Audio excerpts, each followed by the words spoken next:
Selanjutnya kita masuk ke hadis nomor 269. Dari Abu Hurairah radhiyallahu anhu, beliau berkata, Rasulullah SAW bersabda, "Laisal miskinul ladzi tarudduhu tamratu wat tamratan, walal luqmatu wal luqmatan, innamal miskinul ladzi yata'affaf." Hadis ini riwayat Bukhari Muslim. Artinya orang miskin itu bukanlah orang yang ditolak ketika dia meminta sebutir atau dua butir kurma, atau sesuap dan dua suap dalam kurung makanan. Orang miskin sebenarnya adalah orang yang tidak mau meminta-minta. Kemudian dalam riwayat Bukhari Muslim yang lain juga disebutkan, sabda Nabi SAW, "Laisal miskinul ladzi yatufu 'alan nasi tarudduhul luqmatu wal luqmatan, wat tamratu wat tamratan, walakinnal miskinal ladzi la yajidu ghinan yughnih, wa la yuftanu bihi fayutasaddaqu 'alaihi, wa la yaqumu fayas'alan nas." Orang miskin itu bukanlah orang yang berkeliling kepada orang-orang lalu ditolak ketika dia meminta suap atau dua suap, atau sebutir dan dua butir kurma. Akan tapi orang miskin itu adalah orang yang tidak mendapat kecukupan yang mencukupinya dan tidak diketahui kemiskinannya sehingga dia diberi sedekah dan dia pun tidak bangkit untuk meminta-minta kepada orang-orang. Ini dua buah riwayat dalam satu nomor hadis ya. Nomor 269. Hadis ini teman-teman sekalian seperti biasa coba kita bedah ya. Mudah-mudahan Allah SWT mudahi. Potongan pertama adalah bagaimana Nabi SAW memerintahkan kita agar fokus untuk memang mencari orang miskin. Kita mencari orang miskin. Jadi jangan tunggu orang miskin datang. Orang miskin datang, alhamdulillah kita bantu. Tapi ada keutamaan orang yang mengejar orang miskin itu. Jadi dia sengaja keluar mencarinya. Karena di sini Nabi SAW menitik beratkan poin masalah itu. Ya. Kata Nabi SAW, orang miskin itu bukan orang yang ditolak. Ya. Pada saat minta sebutir dan dua butir kurma, sesuap atau dua suap makanan. Ya. Jadi bukan orang yang keliling-keliling, kamu tunggu datang gitu. Tapi orang miskin adalah sebenarnya orang yang tidak mau minta-minta. Justru kalau dia tidak minta-minta berarti bagaimana? Ya kita harus datang kepada dia. Itu dia kan riwayat yang satu ya. Yang keduanya, riwayat yang kedua. Orang miskin itu bukanlah orang yang berkeliling kepada orang-orang lalu ditolak ketika dia meminta suap, sesuap atau dua suap, sebutir atau dua butir kurma. Kan tapi orang miskin adalah orang yang tidak mendapatkan kecukupan yang mencukupinya. Dan tidak diketahui kemiskinannya. Karena tidak pernah mengatakan saya miskin, saya susah. Tapi kan kita bisa lihat dari pakaiannya. Kita bisa lihat dari keadaan tempat tinggalnya, ya, sendalnya, dan segala macam. Sehingga dia diberi sedekah. Dan dia pun tidak bangkit untuk minta-minta kepada orang. Jadi pesannya di sini adalah bagaimana kita memang sengaja keluar mencari. Ada orang-orang subhanallah jiwanya mulia. Walaupun hidupnya susah. Mungkin sehari makan cuma sekali. Kadang-kadang seharian tidak punya makanan. Tapi mereka tidak mau minta-minta. Mereka punya sifat ta'afuf. Mulia. Nggak mau. Kalau mereka pun ya mau butuh sesuatu, mereka tawarkan jasa. Misalnya dia bergerak, ya, dia memberi dan seterusnya begitu, ya. Jadi nggak sembarangan. Dia mau, dia dibayar, dia terima uang halal dan dia berikan juga unsur timbal balik. Misalnya dia membantu apa, ya dia bekerja apa, bersihkan kebun kah, bersihkan saluran air, selokan, apalah nawarin jasa menjadi buruh, menjadi apa atau jadi pegawai dan seterusnya. Itu semua dia ingin terima hasilnya dengan bekerja. Mulia. Dan ini jiwa orang mukmin. Ya, orang mukmin itu selalu mulia. Dia tidak pernah membuka pintu-pintu mengemis. Ya, karena kapan teman-teman sekalian ada seseorang yang membuka pintu mengemis, maka Allah pun membuka untuknya pintu kemiskinan. Nah, ini bahaya sekali. Akan diberikan atau dibukakan pintu kemiskinan. Ya. Sebagaimana disebutkan dalam sebuah hadis ya. Bahwasanya Nabi SAW bersabda, siapa yang membuka pintu mengemis, sengaja minta-minta Allah bukakan baginya pintu kemiskinan. Dan siapa yang memuliakan dirinya, punya sifat afaf, dia nggak mau mengemis, dia berikan jasa kemudian dia terima, gitu kan? Dia nggak mau minta-minta, maka Allah akan bukakan pintu kekayaan. Ya, seperti itulah. Jadi sifat orang mukmin begitu. Beda tentu kalau kita tiba-tiba dikasih itu kita terima saja. Tapi ini maksudnya adalah mengemisnya datang. Jadi akhirnya dia jadi malas, dia nggak mau bekerja. Itu pelajaran pertama yang kita ambil bagaimana sebagai orang mukmin beriman kepada Allah SWT, beriman kepada Rasulullah SAW, kita sengaja keluar melihat. Ada orang-orang justru yang mulia, mereka tidak mau mengemis, tapi kita tahu keadaannya, kita bantu. Ya, kita bantu. Karena ada sebagian orang juga begitu ya. Kenapa kau tidak bantu si fulan? Kenapa nggak bantu si fulana? Kan dia nggak pernah minta. Nah, aneh. Kok tunggu dia minta? Kita kan bisa tahu dari keadaannya. Tuh apa tunggu orang minta? Ada orang mulia tidak mau minta. Walaupun kadang-kadang dia kelaparan dan itu dinukil dari kisah para salafus saleh. Ya, Ummul Mukminin Aisyah radhiyallahu anha pernah tidak punya pada saat mau buka puasa kecuali roti kering dan minyak saja. Kemudian ada orang miskin minta masih dikasih oleh beliau radhiyallahu anhu. Dan beliau tidak bilang sama tetangganya. Padahal ini ibunya orang-orang beriman, istri Rasulullah SAW, istri raja dan guru kita semua gitu. Ya. Dan manusia terbaik, tapi beliau tinggal bicara. Saya nggak ada makanan, orang semua kirim makanan. Tapi beliau tidak bicara. Punya sifat kemuliaan. Jadi seperti begitu orang-orang beriman ya. Itu pelajaran pertama. Pelajaran yang kedua, yang perlu digarisbawahi adalah, bukan berarti difahami dari hadis ini, kalau ada orang datang minta-minta kita jangan kasih, bukan itu yang dimaksud. Ya. Tapi di sini pesan Nabi SAW lebih tertuju kepada, coba kamu cari yang justru tidak minta-minta. Tapi kalau ada orang datang minta, kasih. Ya. Karena banyak dari ini juga berhubungan dengan masalah itu, kata Nabi SAW, yadul ulya khairum yadis sufla.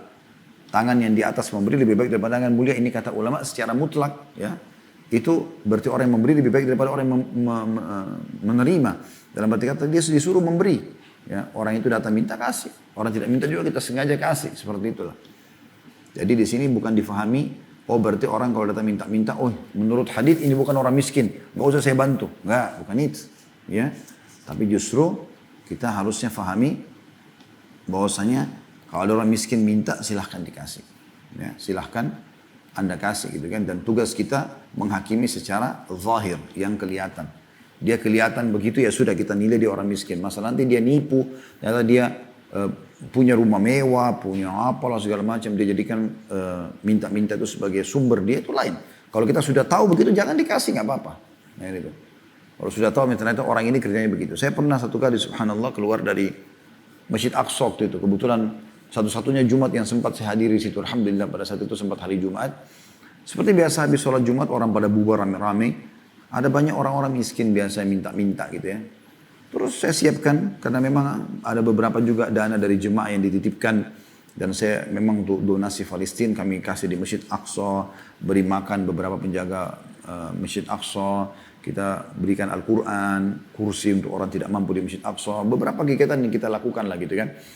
Nah, di antaranya adalah kita kalau ketemu orang-orang Palestina miskin kita kasih gitu. Sempat kita kasih beberapa orang, tapi ada satu anak Palestina, Ishak namanya. Anak ini dari masih kecil sebelum balik saya sudah kenal sampai sekarang, Masya Allah sudah balik. Sering bantu saya untuk keliling dan dia menginformasikan gitu di mana tempat-tempat yang kita bisa bantu sembako dan segala macam. Intinya teman-teman sekalian ternyata ada satu ibu duduk gitu sambil kayak orang yang ngeray-ngeray minta. Begitu saya mau kasih dia bilang, jangan kasih ini Ustaz Khalid. Saya bilang kenapa? Tapi dalam bahasa Arab ya. Saya bilang kenapa? Dia bilang ini orang perempuan ini terkenal di sini. Orang sekitar Baitul Maqdis ini sudah tahu ini orang kaya raya, rumahnya bagus di sana. Cuma dia sudah jadikan mengemis itu sebagai sumber pendapatannya. Contoh. Dan dia orang situ dan dia tahu betul ada rumahnya mewah, orangnya mampu. Tapi subhanallah ada orang kejiwaannya begitu ya. Dia jadikan itu sebagai malah sumber pendapatan. Ini tidak benar. Kalau kita udah tahu begitu nggak boleh malah kita bantu. Karena malah mendukung dia dalam perbuatan-perbuatan keji seperti itu kan. Orang-orang yang boleh meminta, orang yang memang ya, butuh. Kalau nggak butuh kenapa kita harus hinakan diri kita. Ya, seperti itu kurang lebih. Ini gambaran atau yang bisa diambil daripada hadis Nabi alaihi salatu wassalam. Kemudian selanjutnya nomor 270 dari Abu Hurairah radhiyallahu anhu. Dari Nabi SAW beliau bersabda, As-sa'i 'alal armalati wal miskini kal mujahidi fi sabilillah wa ahsabuhu qal wa kal qa'imi la yaftur wa kas-sha'imi la yuftir. Orang yang berusaha memenuhi kebutuhan janda dan orang yang miskin bagaikan orang yang berjihad di jalan Allah. Lalu perawi hadis mengatakan dan saya mengira, ya, kata Abu Hurairah, Rasulullah SAW bersabda, dan bagaikan orang yang sholat malam tanpa lelah. Dari mulai habis isya sampai subuh gak pernah tidur, sholat malam terus. Dan juga bagaikan orang yang berpuasa tanpa henti. Tiap hari puasa terus. Gitu kan. Hadis ini diriwayatkan oleh Bukhari dan Muslim. Hadis ini mulia teman-teman sekalian. Dan sempat sudah kita singgung tadi ya. dalam syarah atau penjelasan hadis nomor 267-268, tapi sekarang kita coba lebih perdalam lagi insya Allah. Potongan yang pertama yang bisa diambil dari hadis adalah sabda Nabi SAW, as-sa'i. As-sa'i, Anda tahu sa'i antara Safa dan Marwah ya? Berjalan antara Safa dan Marwah. Berarti as-sa'i alal armara wal miskin. Orang yang berjalan, berusaha memang mencari tahu tentang janda dan orang-orang miskin. Potongan as-sa'i sini yang perlu kita garis bawahi. Berarti memang sama mirip dengan penjelasan kita hadis sebelumnya 269 teman-teman sekalian. Islam menyuruh sengaja kita menjemput bola amal soleh itu. Ya. Kalau Anda tinggal di satu komplek yang mewah, lalu dijaga dengan security, dari mana Anda mau sedekah kalau Anda tunggu orang datang ke rumah? Gak ada yang boleh masuk, ditahan sama security. Maka tadi sudah kita berikan opsi-opsinya. Anda bisa tahu alamat-alamat dan nomor rekening lembaga-lembaga yatim dan segala macam. Anda coba ya selalu kontak sama mereka dan langsung bisa bersedekah yang bisa dipakai dalam 1 bulan, misalnya dalam 1 tahun. Itu jauh lebih tepat, gitu kan? Anda sengaja mencari tahu. Kalau sekarang begitu mudahnya melalui medsos kita mencari tahu informasi kan gitu. Atau memang Anda sengaja keluar, Anda nikmati setiap langkah kaki Anda nikmati setiap perjalanan Anda naik kendaraan ya, bahkan keluar kota, mungkin sebagian orang keluar negeri khusus untuk mencari kantong-kantong sosial. Ini saran saya saja, mudah-mudahan ini bisa sampai kepada teman-teman yang suka touring ya, jalan-jalan keluar negeri dan segala macam. Di masa pandemi selesai ini biasanya orang kembali lagi seperti itu ya, jalan-jalan biasa. Maka kalau Anda masuk ke satu negara, cobalah tanya, walaupun negara non-muslim misalnya ya, kalau Anda kebetulan, tentu saran kami tidak datang jalan-jalan ke negara non-muslim ya, kami sudah sampaikan datangnya ke negara Islam. Tapi kalau ada orang sampai ke satu negara, saya pernah diundang dakwah di Taiwan misalnya, di Korea, di beberapa negara yang memang non-muslim, di Jepang, maka tidak ada salahnya saya coba tanya, di mana ada masjid di sini? Ada masjid, ada komunitas Islam nggak? Ada, gitu kan? Maka mereka jelaskan ini komunitas Islam, masjid sini ada sekian, ini jumlahnya kapasitas sekian yang bangun si fulan, ada sejarahnya. Kita datang ngobrol sama pengurus masjidnya gitu kan.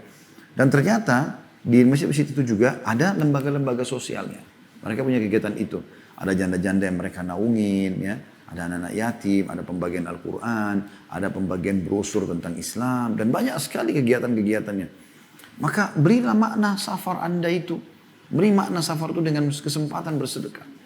Belum tentu teman-teman sekalian ya, amal yang kita kerjakan pada saat itu ada lagi amal setelahnya, mungkin itu amal yang terakhir. Kalau saya pribadi setiap kali ada kesempatan beramal, saya pribadi semoga Allah jaga, saya merasa sekali manfaatnya besar itu ya. Saya coba setiap kali ada kesempatan beramal, saya jadikan, saya anggap itulah amal terakhir. Mungkin setelah ini saya meninggal, maka kita tidak sia-siakan akhirnya. Salah satu sifat Nabi SAW, beliau tidak pernah menolak orang yang minta, tidak pernah. Berusaha selalu memberi walaupun apa yang semampu beliau. Sampai pernah dalam sebuah riwayat Nabi SAW itu pernah dapat berkeranjang-keranjang kurma banyak sekali. Ada orang miskin datang minta sumbangan, Nabi SAW kasih. Dan beliau kalau kasih itu tidak setengah-setengah, langsung kasih itu, yang betul-betul memenuhi kebutuhan mereka. Ternyata setelah selesai dibagi-bagikan, Nabi pun SAW tidak bawa sebutir kurma pun, kurmanya habis dibagiin karena orang masih minta.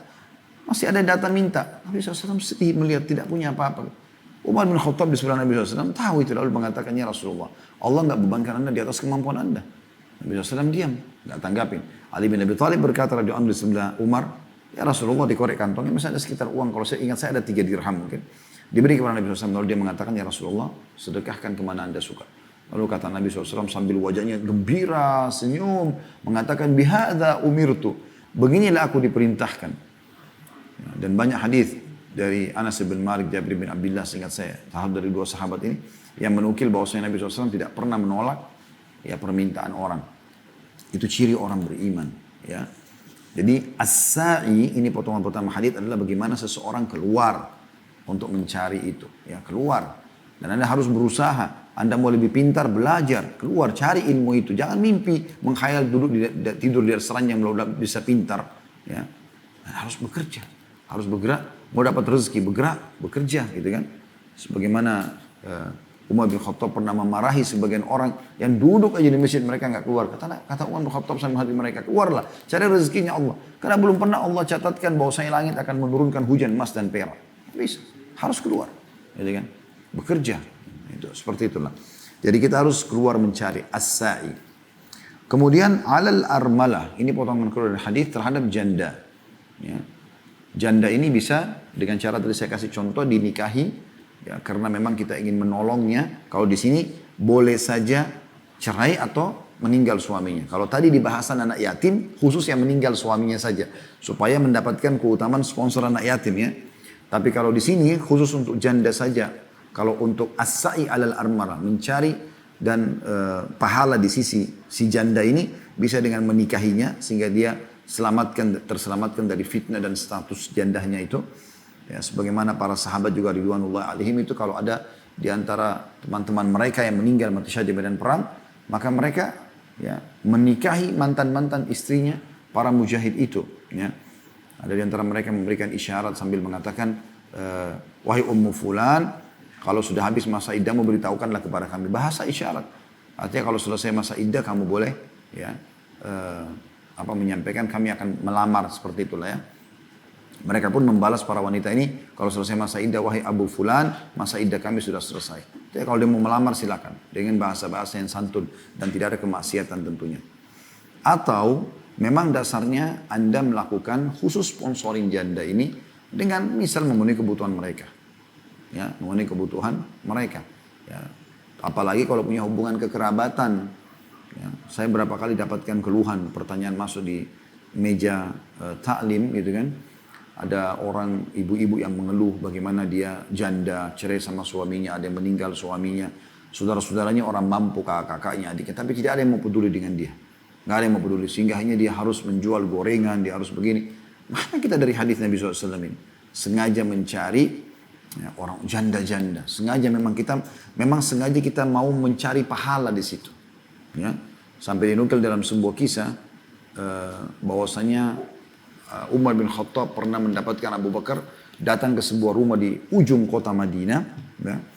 Itu masuk ke dalam rumah tersebut. Setelah Abu Bakar keluar, Umar pun masuk lalu mendapatkan ada seorang ibu tua, janda tua di situ. Gak punya anak, gak punya siapa-siapa sendirian dan buta matanya. Maka Umar menanyakan setelah salam, Bu, siapa tadi yang masuk itu? Kata ibu itu, saya tidak tahu siapa. Sudah sekian tahun dia datang ke sini dan tidak pernah sebutin namanya. Gitu kan. Kemudian Umar tanya lagi, apa yang dilakukan di tempat Anda? Kata ibu tersebut, dia tiap hari membersihkan rumah saya, dia membuatkan masakan saya, menyiapkan pakaian saya, lalu kemudian dia pergi. Maka Umar pun menangis sambil mengatakan, dengan inilah Abu Bakar mendahului kami. Tentu teman-teman jangan disalahpahami riwayat ini. Lalu ada yang mengatakan, Ustadz pernah cerita katanya bisa masuk ke rumah janda, lalu kemudian main sembarangan nyelodong ke rumah orang. Ya, padahal akhirnya terjadi kemaksiatan, bukan itu yang dimaksud. Ya, harus ambil nilai positifnya. Jangan dipelintir ya, sehingga nanti Anda sendiri bertanggung jawab depan Allah Subhanahu wa taala pada hari kiamat. Tapi di sini memang orang yang buta, tua, gak ada orang yang urus. Dan Abu Bakar waktu itu radhiyallahu anhu sebagai pemimpin negara, dia merasa dia bertanggung jawab, gitu kan. Seperti itu. Ya. Tapi kalau janda-janda yang masih muda, fitnah, ini nggak boleh tentunya. Ya. Bukan di situ maksudnya, tapi Anda bisa misalnya mensponsori dia dengan, kalau memang dia tidak mampu ya, Anda dengan cara membantu dengan materi misalnya. Kalaupun dia orang mampu, Anda memang mau menikah sama dia, maka menikah dengan cara yang benar. Seperti itulah. Maka itu dengan diistilahkan dengan as-sa'i ala al-armala. Potongan kedua armalanya. Yang ketiga, wal miskin. Dan orang-orang miskin. Miskin di sini, sebagian ulama memberikan batasan definisinya adalah orang yang punya pendapatan, atau orang yang punya sesuatu yang bisa membuat dia hidup, ya, tetapi kurang. Jadi ada beda antara fakir sama miskin. Kita kan Indonesia digabung fakir miskin. Sebenarnya kalau fakir itu Allah pisahkan ya di dalam 8 golongan penerima zakat dalam surah At-Taubah surah nomor 9 ayat 60 kan gitu. Innamas shadaqatu lil fuqara'i wal masakin. Sesungguhnya zakat itu dikeluarkan untuk fuqara, jamak daripada fakir dan miskin. Jadi ini beda, memang dua kelompok yang berbeda. Kalau fakir adalah orang yang tidak tahu mau makan apa hari ini apalagi besok, itu fakir. Betul-betul nggak punya apa-apa sama sekali. Ya. Kalau miskin, punya tapi kurang.